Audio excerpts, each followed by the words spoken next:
for this round of chemotherapy, and her father had run out of money. She didn't have enough money to help, and so they were pooling money as a family to pay for medical care. And I talked about riots and civil disturbances before. Lots of those now are actually centered around hospitals. And when we were in China late in 2019 on a holiday, some of our friends in Shanghai were saying there was an incident in Shanghai where a guy, he was actually a butcher by trade. His mum had a serious, I think it might have been a stroke or something quite serious, and ended up in the ER in a local hospital.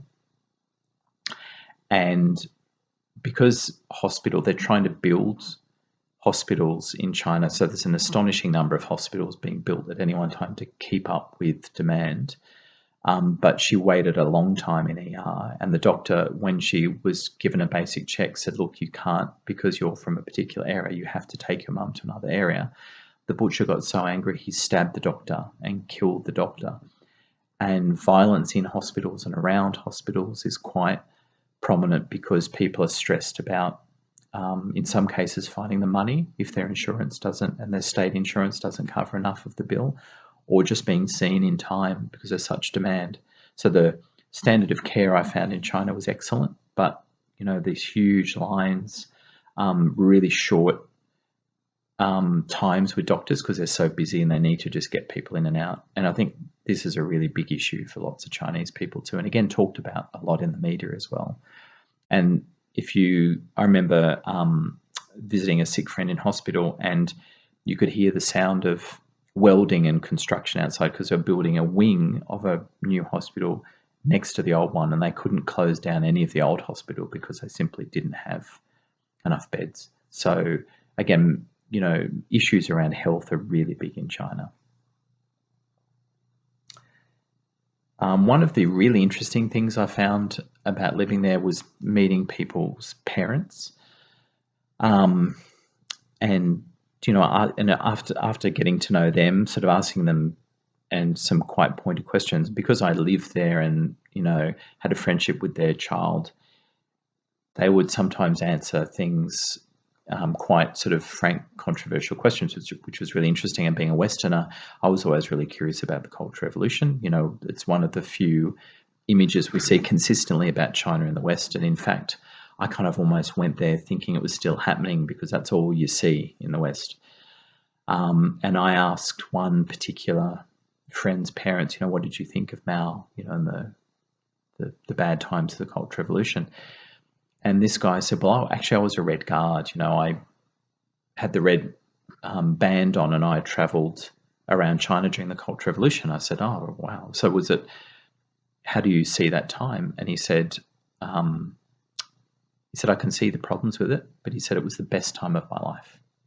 He said many of my friends feel the same way because he said we were really poor. We were from a coal mining family. And he said my parents were always really poor. And he said for that period and into the 1970s, he said when I got sick, I got free medicine. I never worried about being sick. In fact, if the doctor had spare, they would give us some extra to have in the cupboard in case we got sick. I didn't have to pay for anything.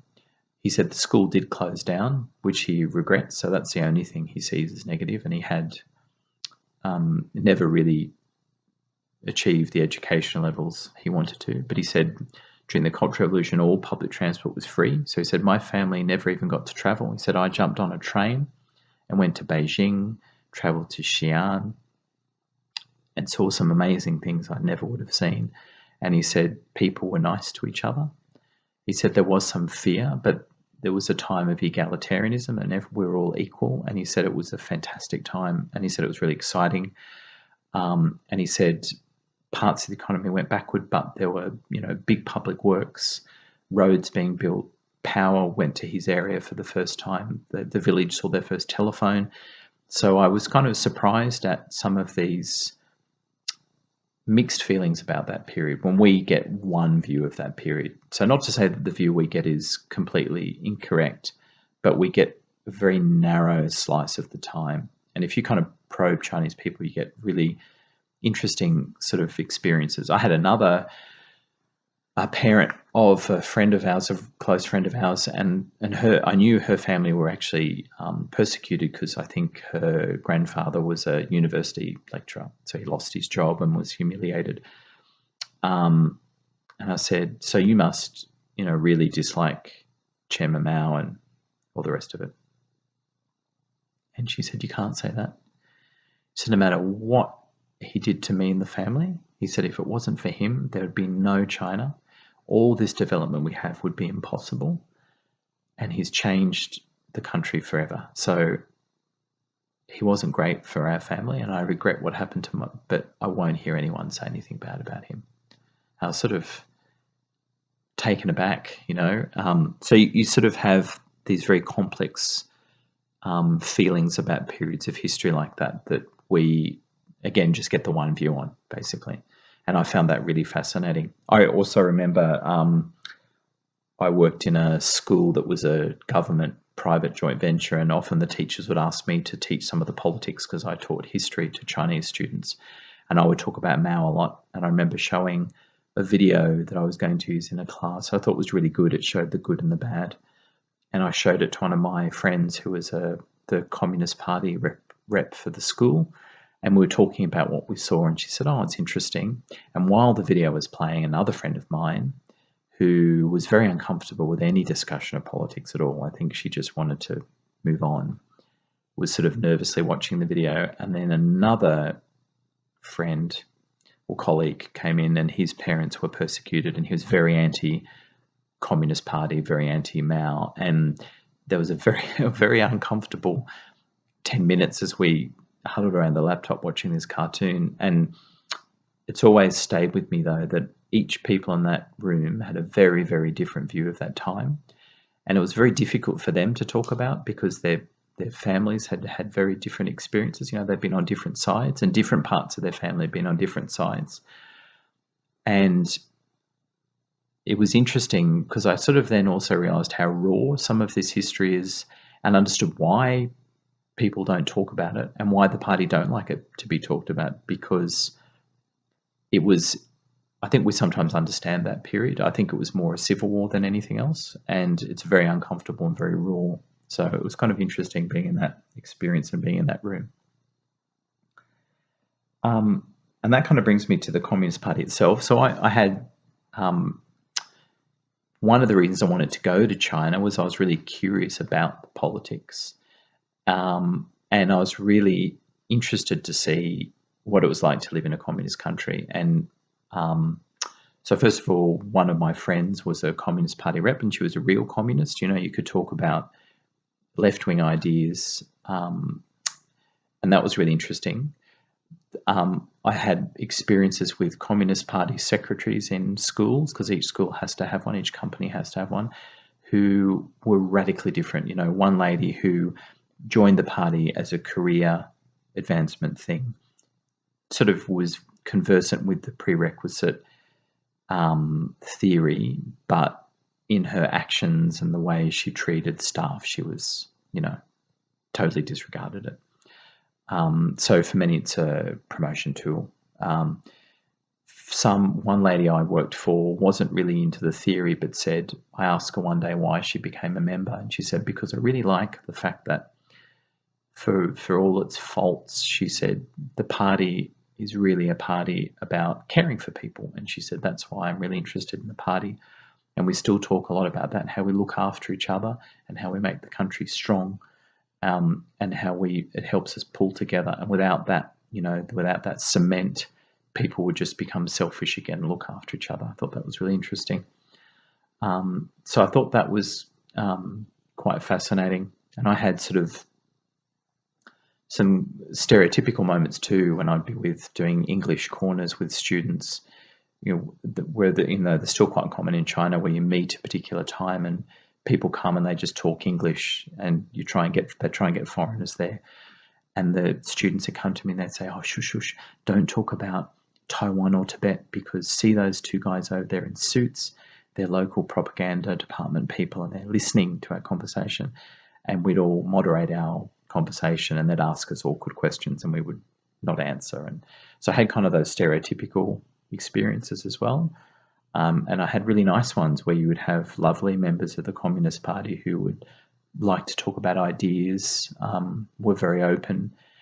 And I sort of read bits on different factional issues in the Chinese Communist Party too. And there, like any political party here, there are factions. There's an old left, there's a new left that talk about what we would consider very progressive ideas influenced by Scandinavia, and you have nationalist members of the Communist Party who use it as a tool of national unity rather than the traditional kind of communist values. So that in itself is really complex too, and I think we, of course, get the one view of that through the Western media. You know, you see jackboots and salutes and nuclear missiles and parades and things, and I think it's a drastically dangerous oversimplification of a very complex political system in China. And another thing that surprised me was the democratic nature of it. So Chinese do have elections. They're obviously, you can only vote for a Communist Party rep, but they have village level elections. So villages have free elections where you can run to be the leader of the local village. Some cities have elections for Lord Mayor where you have an election like you would here for council. And I didn't know anything about that until I went to China. But one thing that I found interesting was that the Chinese were very cynical about these experiments with local elections. And I've since done some reading about some studies done by Western scholars sort of going into China, and that they've been the least successful part of the political system in China, that they've been corrupt. Local people don't take them seriously. They assume that the candidate that wins is the most money, and they're very cynical about the process. And that you talk to most people in China, not all, but most people, and everyone I knew except bar one loved the Communist Party in Beijing. They were very unhappy with corruption, and they would know people in the party locally, and they got to know who was good and who was not, like we would hear with our politicians. But the feeling in China was very positive about the Communist Party. And I lived there during the time of Hu Jintao, who was a bit more liberal. But I've heard from friends since that, with economic development in China, Xi Jinping is enormously popular, and that is verified by the opinion polls that they run externally to Chinese people. So there are fascinating sort of paradoxes within China too, that they'll complain about X, Y, and Z, but at the end of the day, there are many parts of the system they're very happy with, and some that they're not. And I think one of the things I write about in the NailHouse is corruption, and I think corruption is a big deal, and everyone has a story about corruption. It could be paying some sort of hidden fee that isn't on the books for a service, or paying off a cop, private corruption with someone on the make to get a better apartment, and paying some sort of special red packet fee. And that blurriness in Chinese society about gift versus corruption, and I think the culture is struggling with that, because in Asia, giving a gift to someone, there's a gift giving culture, it's quite a kind, wonderful thing, but where that is corruption and where it's a gift is difficult. And I think Chinese society is trying to work that out too.